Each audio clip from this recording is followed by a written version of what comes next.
샬롬. 예수 그리스도께서 이 땅에 오심은 은혜의 풍성함을 나타내기 위함입니다.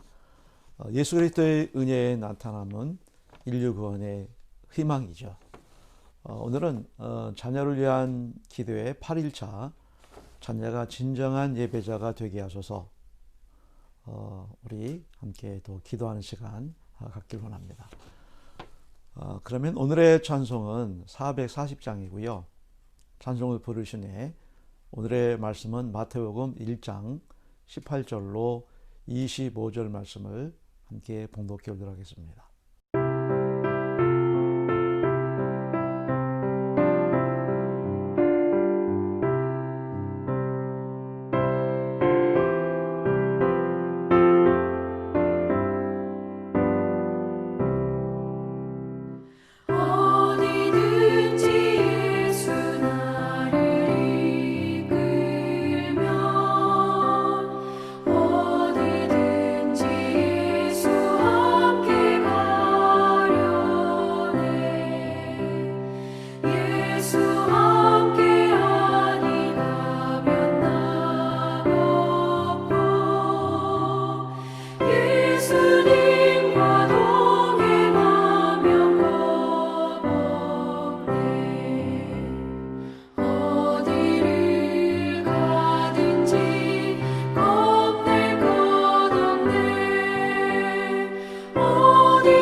아멘.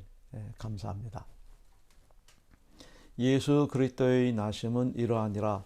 그의 어머니 마리아가 요셉과 약혼하고 동거하기 전에 성령으로 잉태된 것이 나타났더니 그의 남편 요셉은 의로운 사람이라 그를 드러내지 아니하고 가만히 끊고자 하여 이 일을 생각할 때 주의 사자가 현몽하여 이르되 다윗의 자손 요셉아, 내 아내 마리아 데려오기를 무서워하지 말라.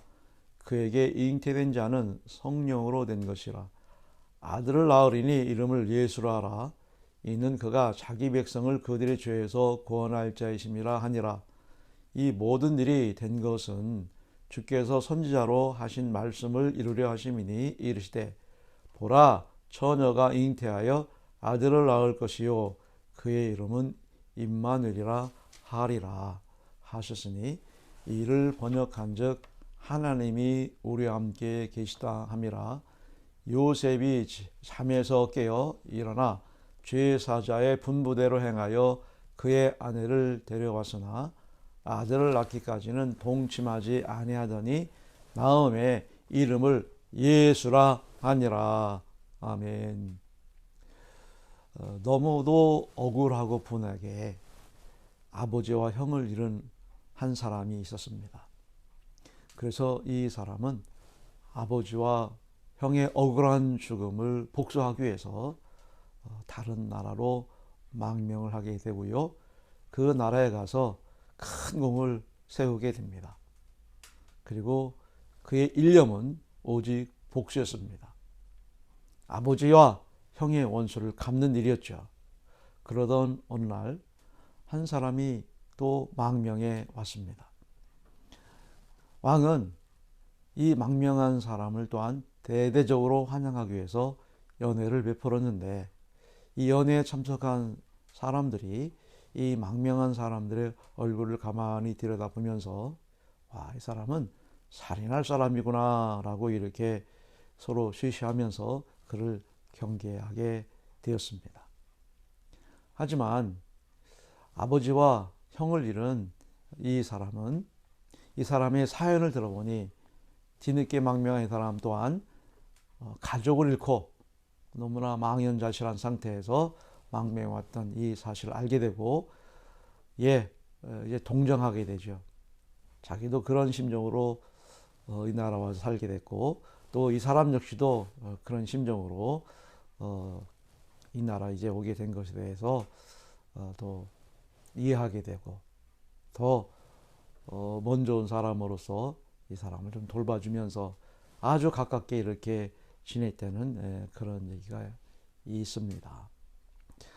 이걸 가리켜서 동병산년이라고 하는 이 고사성어가 유래가 되었다는 그런 이야기죠. 오늘 본문을 보니까 이 동병상련이라고 하는 이 말이 많이 생각이 나서 이렇게 소개해 드립니다. 사실 일을 당한 사람보다 일을 당한 사람을 이해해주고 곁에서 지켜봐 준다고 하는 건 이거 쉬운 일이 아닌데 그러면서도 그러하기에 너무나 귀하고 소중한 일이다. 이렇게 말씀을 드릴 수가 있습니다. 정인이 학대 사건으로 인해서 전 국민들이 마음을 참 많이 아파했죠. 그런데 또 다른 그런 사건이 우리의 마음을 아프게 했습니다. 3살짜리 여자아이가 내복 차림으로 영하 10도에 취해 거리를 배회하다가 한 자매를 만나게 됐고 그 자매에게 한 말이 이 말이죠. 도와주세요. 이 3살짜리가 얼마나 인생살이가 힘들고 어려웠으면 그 3살짜리 이 아이 입에서 도와주세요라고 하는 그런 표현이 나왔을까. 이를 본 이 자매는 자신의 외투를 벗어서 이 아이를 감싸고 돌봐준 사건이 뉴스에 이렇게 보도가 되었습니다. 지금 우리 모두가 다 힘들 때고 어려운 때죠. 이 모두가 힘들고 어려운 때에 아마 이 불우이웃 돕기 성금도 훨씬 못 미치게 될 것이다. 이렇게 이제 예상을 하면서 걱정을 했는데 한 지방자치단체에서는 오히려 예상액보다 더 많은 성금이 모금이 되어서 참 깜짝 놀랍고 너무나 감사했다는 소식 또한 들었습니다. 우리 교회 역시도 작년 예산에 비해서 미달이 되었죠. 모두가 어렵고 힘든 그런 모습을 여실히 결산을 통해서 보여지게 됐습니다. 그런데 말입니다. 너무나 감사한 것은 11조가 초과되었고요. 또 감사연금 예산 역시도 결산이 더 많이 예산보다도 그렇게 결산을 보게 되었다. 뿐만 아니라 월사헌금, 주일헌금, 절기헌금 역시도 예산보다도 훨씬 초과되는 그런 결산을 보게 되었습니다. 많은 분들이 지금 교회가 많이 힘들고 어렵다는 사실을 아시고 동병상련의 그런 마음으로 관심과 사랑을 가져다 준 그런 결과라고 생각합니다. 이 모두가 다 하나님의 은혜죠. 여러분, 그런데 이 동병상련이라는 말에는 같은 심정으로 이해해주고 동정해주고 관심과 사랑으로 베푼 것으로 끝나지 않습니다. 그랬던 동정의 대상, 관심과 이해와 사랑을 베푼 대상으로 하여금 어떻게 해요?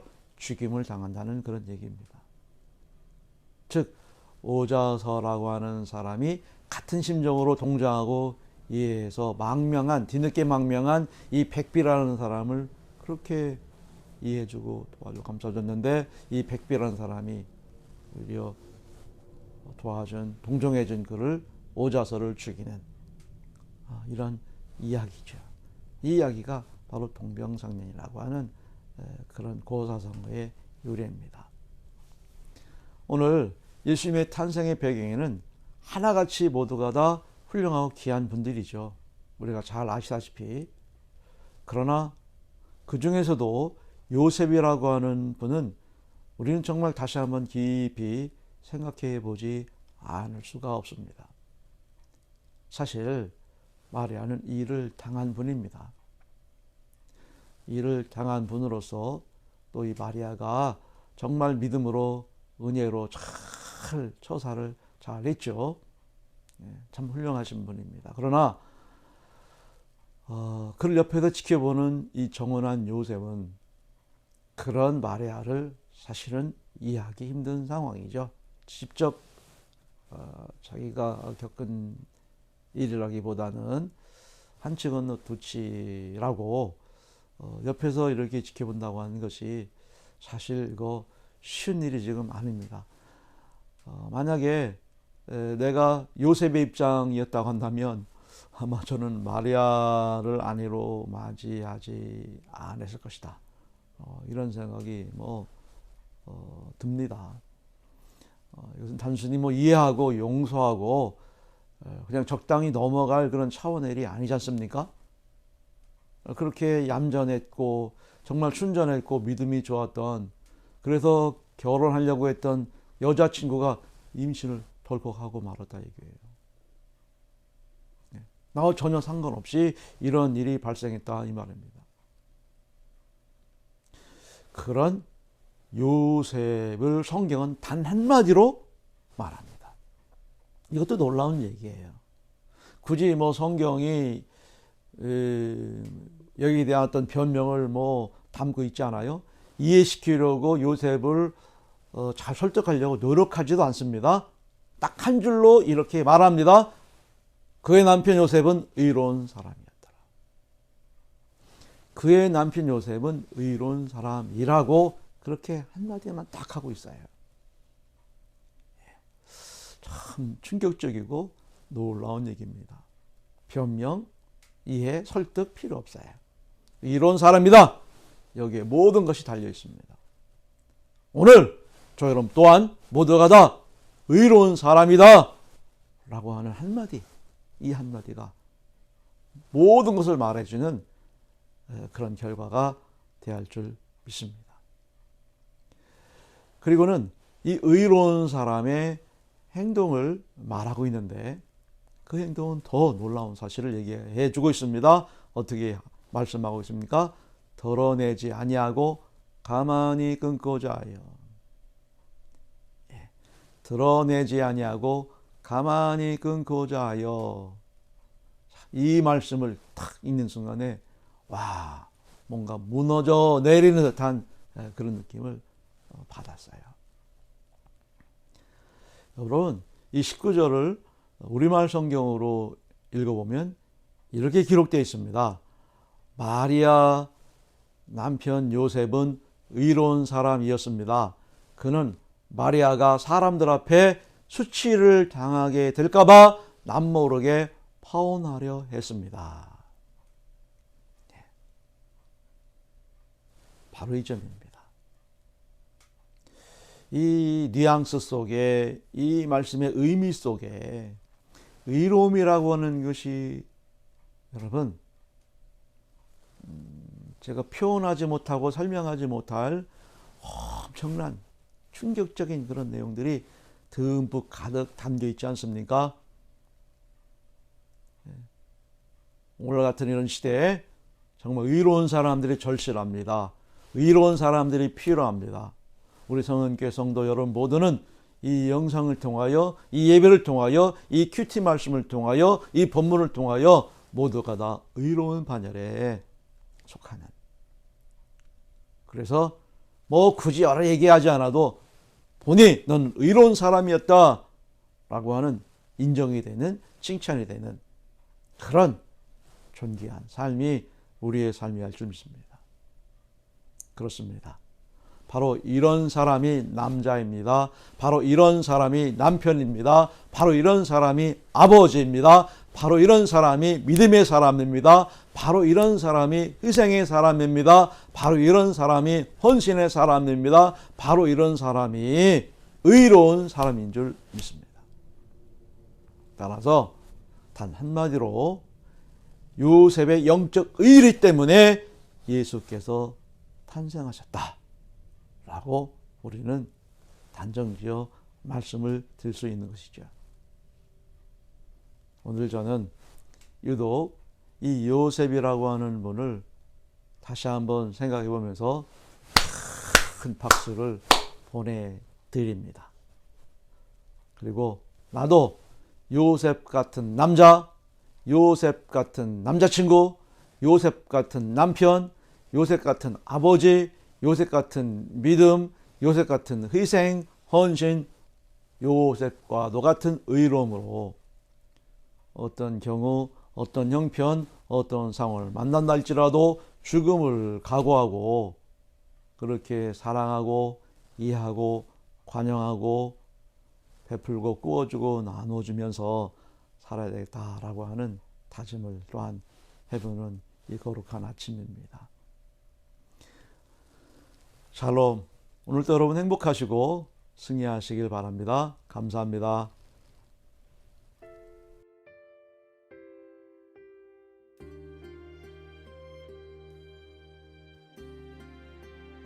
자녀를 위한 축복기도의 8일차. 자녀가 진정한 예배자가 되게 하옵소서.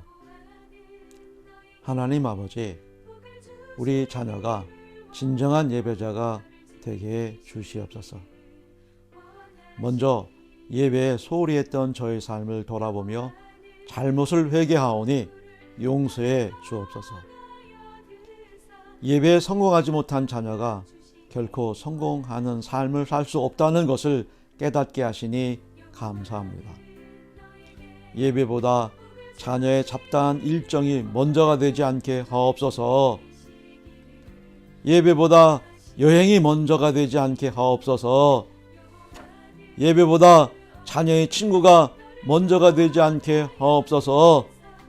예배보다 세상 유익이 먼저가 되지 않게 하옵소서. 자녀가 예배에서 멀어져 감을 보고도 외면하거나 방조하는 악을 범하지 않게 하옵소서. 자녀의 학업 때문에 예배를 유보하는 일이 결코 일어나지 않도록 도와주옵소서. 또한 저와 자녀가 예배드린 일에 세상 어떤 일보다 최우선 순위를 두도록 굳건한 믿음을 주옵소서. 사랑과 은혜의 하나님, 우리 자녀가 늘 예배를 사모하며 예배의 승리자가 되게 하여 주옵소서. 예배를 통해 공급받는 영적 양식을 힘입어 세상을 이기게 하옵소서. 예배를 통해 하나님 음성을 듣는 친밀한 교제가 있게 하시고 예배를 드릴 때에 치유와 회복의 역사가 있게 하옵소서. 또한 영과 진리로 드리는 예배 속에서 영혼과 육체가 함께 강건해지며 삶의 지혜가 풍요해지는 은혜를 주옵소서. 예배가 의식이나 의무가 되지 않게 하옵시고 어릴 때부터 예배를 존귀하게 여기게 하옵소서. 벌받지 아니려고 예배드린다는 이 민망한 말이 우리 자녀에서 나오지 않도록 예배를 바로 가르치며 인생의 모든 필요가 예배를 통해 하나님께로부터 공급받게 된다는 것을 자녀가 깨닫게 하는 일에도 열심을 품게 하옵소서. 우리 예배를 기뻐 받으시는 하나님, 이 세대를 본받지 말고 예배를 통해 하나님의 선하시고 기뻐하시고 온전하신 뜻을 분별하는 말씀을 가슴에 되새깁니다. 더 나아가 예배가 종교의식이 아니고 삶으로 드리는 거룩한 산제사, 삶이 곧 예배가 되도록 자녀의 삶을 인도하시고 믿음 안에서 날마다 자라가도록 은혜를 베풀어 주시옵소서. 우리의 예배를 기뻐 받으시는 존귀하신 예수 그리스도 이름으로 기도드립니다. 아멘.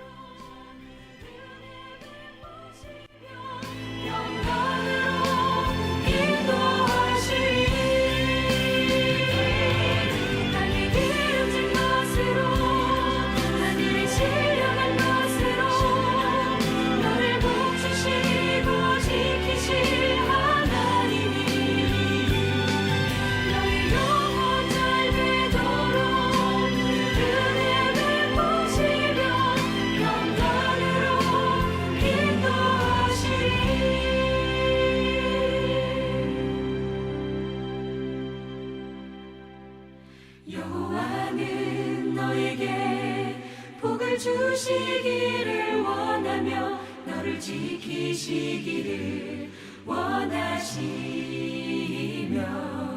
여호와는 그 얼굴을 너를 향하여 드사 은혜와 평강 주시기 원하시며